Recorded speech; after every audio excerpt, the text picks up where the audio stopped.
நிக்க வச்சு சுடுவாரா? நல்லா இருக்கே கதை. இந்திய அரசியலமைப்பு சட்டம்னா என்னன்னே தெரியாம உளறிட்டு இருக்கிறார் இந்த சீமான் இல்லையா? இப்படி பேசுறவங்க தான் ரொம்ப அதிகம். இதுக்கு சிரிப்பு வேற.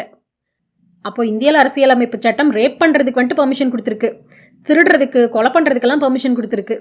இது எதுக்குமே பெர்மிஷன் இல்லாம தானே இத்தனையும் நடந்துகிட்டே இருக்கு. தினம் தினம் போதைக்கு எதிராக சட்டங்கள் இருக்கு, போக்சோ சட்டம் இருக்கு, ஆனாலும் நடந்துட்டே தானே இருக்கு எல்லாமே. அப்ப அதெல்லாம் ஒத்துக்கிற நாம இப்படி ஒருத்தர் சொன்னார்னாலும் ஒத்துக்கணும். அவர் செய்வார் கண்டிப்பா. ஏன்னா இந்திய அரசியலமைப்பு சட்டத்துக்கு பயப்பட அவசியம் இல்லையே. ஏன்னா ரேப் நடக்கும்போது சும்மா நீ கை கட்டி தானே பார்த்துட்டு இருக்கேன், நான் சுடுவேண்டா, என் புள்ள மேல நீ கை வச்சா நான் சுடுவேண்டா அப்படின்னு சொல்ற தைரியம் இருக்கிறவன் யாரா இருப்பாங்க தெரியுமா?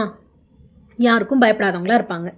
மேல இருந்து நமக்கு என்ன ப்ரெஷர் வந்துருமோ, நம்ம ஊழலை கண்டுபிடிச்சிருவானோ, நம்ம செஞ்ச தப்பெல்லாம் நோண்டி எடுத்துடுவானோ, நம்ம வீட்டுக்கு ரெய்டு விட்டுருவானோன்னு பயப்படுறவன் இதெல்லாம் செய்ய மாட்டான், பட்டும் படாமல் போயிடுவான். ஏன்னா அதை செஞ்சதே நம்ம கட்சிக்காரனா இருக்கானே, நம்ம எப்படா கை வைக்கிறதுன்னு நினைக்கிறவன் செய்ய மாட்டான். நாம் தமிழர் கட்சியில் இருக்கிறவங்க கண்டிப்பாக இதை செய்ய மாட்டாங்கங்கிற நம்பிக்கை இருக்கிறதுனால தான் அவர் அதை சொல்கிறாரு.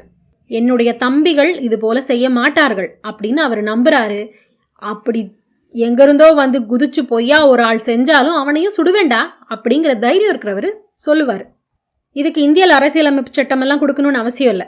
ஏன்னா நம்ம வீட்டில் நம்ம பொண்ணுக்கு இது நடந்துச்சுன்னா நம்ம இதைத்தான் செய்வோம்னு சொல்லுவோம்.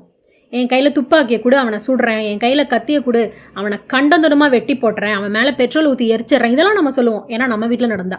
இது மற்ற வீட்டில் நடக்கும்போது இதை நம்ம சொல்ல முடியாமல் இருக்கு இல்லையா? அதை சொல்கிறவர் கையில் தான் ஒரு வாய்ப்பை கொடுத்து பாருங்களேன், மாற்றம் கண்டிப்பாக வரும். ஒரு பையன் ஒரு பெண்ணை தொட்டு கற்பழிச்சான், 6 வயசு பிள்ளை கற்பழிச்சான், ஆசிட் அடிச்சான்னு ஒரு பையன் இருக்க முடியாது, ஒரு பையன் இருக்க முடியாது. என் பிள்ளைய கற்பழிச்சிட்டானா கொண்டுட்டானா அப்படியே அடக்கம் பண்ணாத, அவனை கொண்டு பழிச்சுட்டு அப்புறம் எடுத்து போறேன்.